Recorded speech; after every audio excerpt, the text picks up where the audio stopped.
দেশের চলমান পরিস্থিতিতে রাজনৈতিক ঐক্য গড়ার লক্ষ্যে রাজনৈতিক দলগুলোর সঙ্গে বৈঠক করেছেন অন্তর্বর্তী সরকারের প্রধান উপদেষ্টা ডক্টর মোহাম্মদ ইউনূস।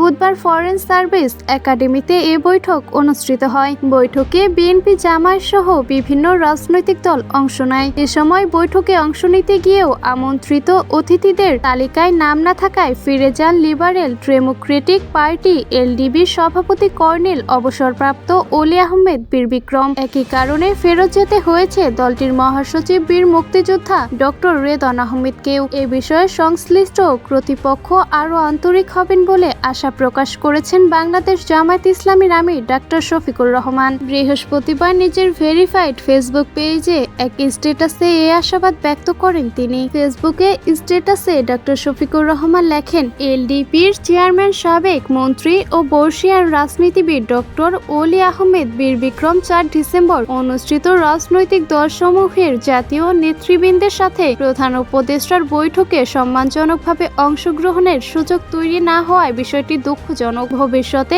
এসব ক্ষেত্রে সংশ্লিষ্ট কর্তৃপক্ষ আরও আন্তরিক হবেন আমরা আশা করি।